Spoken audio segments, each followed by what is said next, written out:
Hello, stargazers, and welcome back. Hope you had a good eclipse season, a good week, and I also hope you're ready for some more magic from the skies. We've just had our lunar and solar eclipse in Sag and Gemini, and I took time out to bask in that and sort out my hectic, crazy life right now. And today we are recording just before the estival solstice, where here in the northern hemisphere the sun's at its highest and the day's longest. And the solstice ushers in Cancer season in a really spectacular way right now, thanks to precession, if you follow Western astrology, of course. We have solstice sitting around 0 degrees Cancer on the galactic cross, which is where our ecliptic plane, the masculine plane, intersects the galactic equator, the Milky Way, the feminine. So we have this meeting of the divine feminine and divine masculine at solstice. And as in accordance with precession, we'll be here for at least 72 years. So a really kind of galactic, out of this universe feel to these solstices. All those light codes coming through and flooding the world. Much needed, I would say. And this is perfect for our cardinal journey of Cancer too. With this archetype, we see the journey of emotional integration, where we process the masculine and the feminine, the electromagnetic principle, to become self-sustaining emotionally. We've met them and played with them and danced with them in Gemini, and now we get to the real consolidatory internal work in Cancer.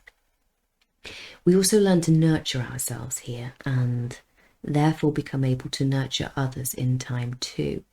And we need to remember that with all the cardinal signs, they're experiencing or initiating a journey, it doesn't mean they've necessarily achieved their goal. It's a lifelong process for many, and we can have a lot of fallout with journeys like this, such as projection, reflection, rejection, deflection, all the uns, and a myriad of highs and lows emotionally as a ripple almost through the person.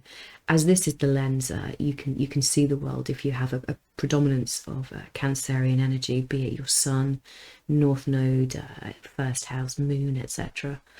But we need to remember we've all got Cancer in our chart, we've all got a fourth house, and we all have the moon somewhere. So this is part of every human's journey.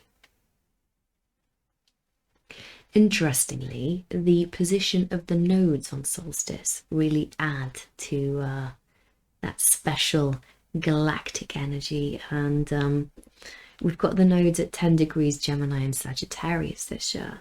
And I don't tend to talk about fixed stars too much, although I certainly read up about them in my own time. I feel like on the whole we've got plenty to contend with the planets, but every now and then they make a spectacular appearance in the world, and I think we have to give them their due, and they are certainly doing that on the day of the solstice. So on the 21st, tomorrow, we have the North Node conjunct Aldebaran, and Aldebaran is one of the royal stars, the Watcher of the East. And this is under Archangel Michael, the spiritual warrior's remit. We have the South Node conjunct Antares opposite, and that belongs to Archangel Uriel, the Watcher of the West. Archangel Uriel being the angel of death, not, a bag of bones with a scythe, but the angel presiding over the transitioning of souls. So I can't really stress enough how powerful this day is, really. We have our sun on the galactic edge, and we have our lunar nodes conjunct two of the royal stars in the battle arena with Archangel Michael and out guided by Archangel Uriel. And if we think about the South Node being the past and everything we leave behind, I think these two kind of fit. The North Node being what we have to kind of commence the new, maybe battle with on our soul journey, really quite prominent here. And let's not forget this heightened energy of the solstice will be available and in place for around 3 weeks. That's how long you have to soak it all up. So no matter what state you find yourself in, what the world's up to, celebrate your life with the sun on the galactic cross. Our sun is aligned with this beautiful intergalactic energy outside of our galaxy. So get out there, get in it, breathe, meet your friends, hug, talk, celebrate, love, or sit by yourself, you know, you do you, because at the end of the day, these solstices, these powerful shift and transformational days we have each year, they belong to you. They don't belong to anyone else. They belong to you, my darling. It's here for you. So please honor your place in the world, and indeed honor the world and universe. You're all cosmic babies. And yes, I appreciate I firmly stepped out of the traditional remit of astrology I follow right now. But honestly, I don't care. This is a very, very special time. So yeah, pretty powerful stuff I thought we'd touch on, as this is one hell of a lead into the summer, isn't it? So last week, how did we all get on? Quite the week, wasn't it? All those bloody squares and inconjuncts. The Saturn-Uranus square was exact in retrograde last week, at the same time as Mars began his first steps into Leo.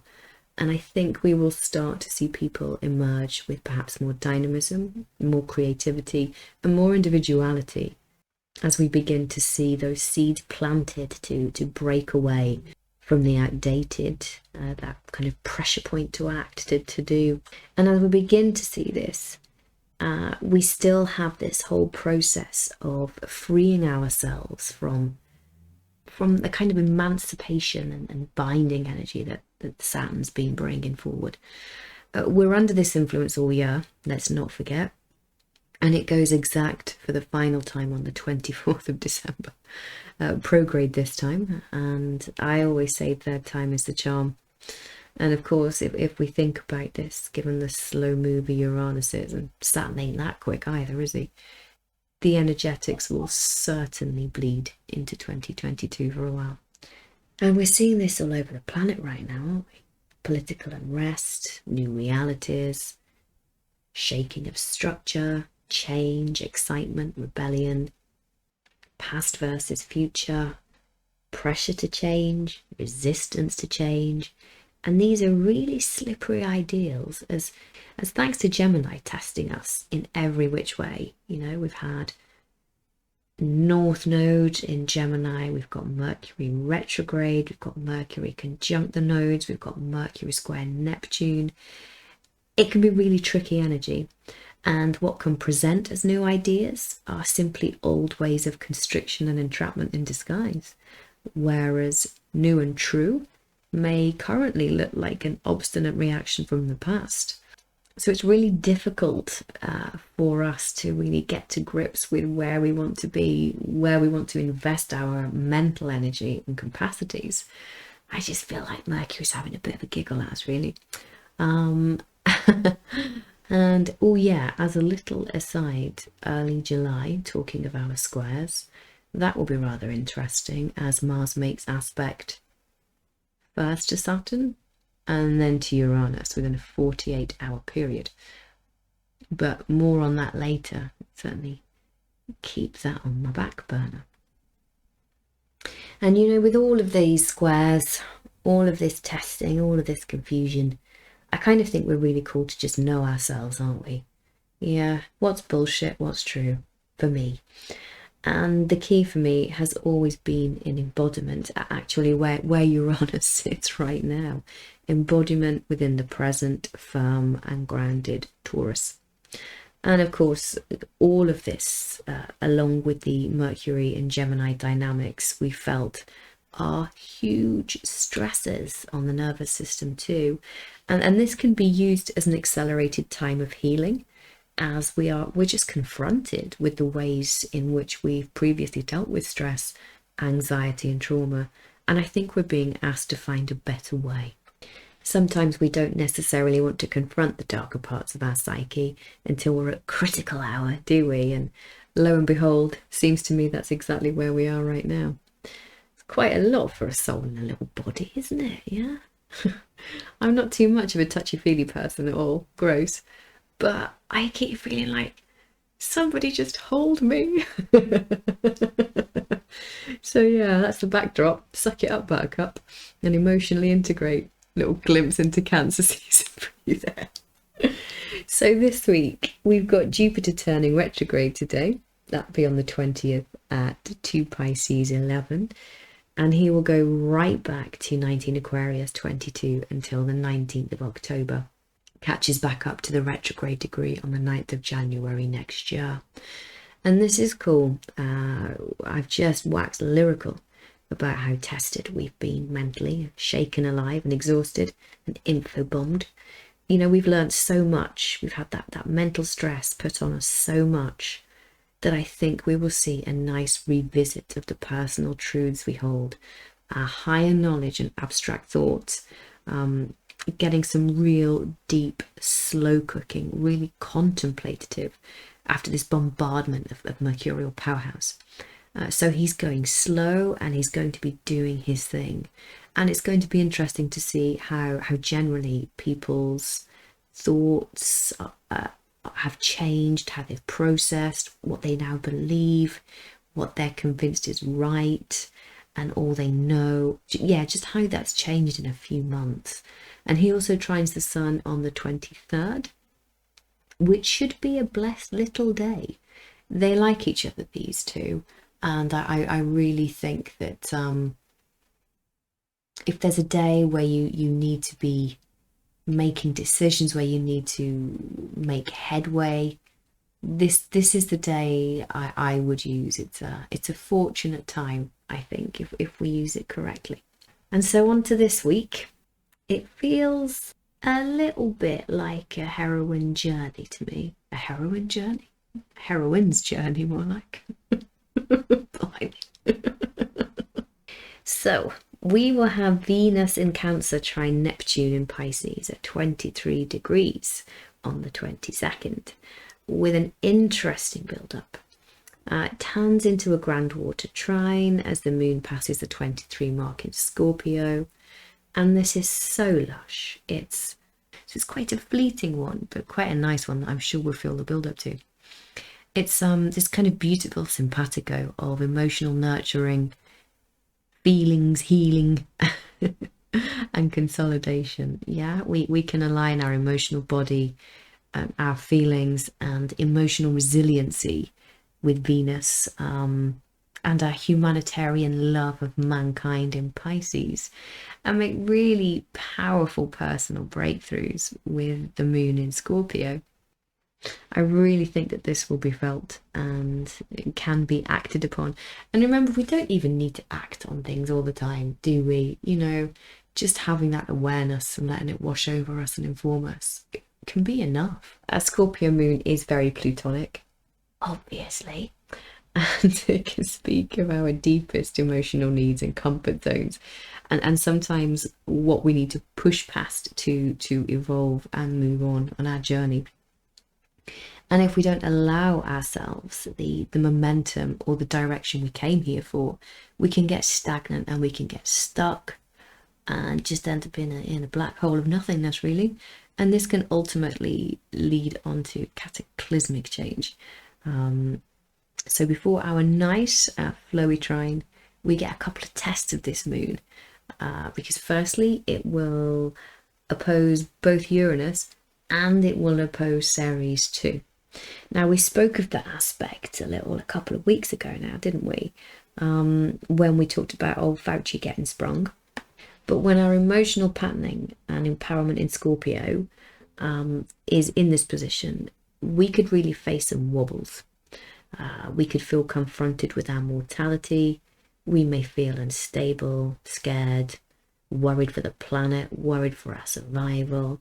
But equally, we can really use this to see and confront our own fears, you know, stare them in the face. And not to downplay fears, because let's be honest, these are crazy times we signed up for, but crazy times nonetheless. So there will be a confrontation with what perhaps is preventing us from transforming and empowerment. So yeah, you might find yourself staring at your fears, being forced to confront them. As well as this, we've got both Black Moon Lilith and Mercury retrograde conjunct for the day at 16 Gemini. And this again, I think we talked about in the past, well, we talked about Black Moon Lilith in Gemini and the whole concept of the Salem witch trials with this one, you know, the gossip and slander used for personal power and safety by goody bullshit who wants her husband to get the crone next door's land. And of course, the victim of this kind of insidious communication and thought. That might well present in any way, shape or form on the day too. So, God, yeah, some really potentially toxic confrontations there. I'm all joy, aren't I? I start off talking to you about angels and then I end up with witch trials. Sorry, guys. But you know, you'll do it. You'll do it. You'll see it. You'll acknowledge it. You'll love it. And then you will get that beautiful boost from the water trine afterwards, which will feel kind of like a purge and a power up all at once. So don't worry, it's a bit of a journey, but it ends on a high note. Well, I say this, but on the 24th, we have Venus opposing Pluto at the 26 degree mark in Cancer and Capricorn. And we also have a Capricorn full moon. So all this lovely emotional catharsis and power up, probably needed. This one can be a bit tricky. The parental access is in its deepest, darkest glory with aspects like this. And when we have Venus in Cancer, we have the feels. We emotionally relate our feelings. We need to nurture and we feel the need for nurturing. Our feelings and our emotions are very much aligned in this way. And this transit will affect how we relate to others. These are our needs essentially, but opposite Pluto in Capricorn, it could have us feeling out in the cold a wee bit. We might feel as though we're being given a frosty reception, as if we're not quite getting the warmth that we need. And with the sun in Cancer too, I think that will be felt as fuck. The full moon at 3 Capricorn, it could help, you know. It might strengthen our personal power a little bit and see us quite grown up and adult-like about the confrontation between our frostiness and our emotional needs. So good luck with that one, guys. Our Capricorn full moon usually speaks to me of matriarchy and, you know, the empowered feminine authority.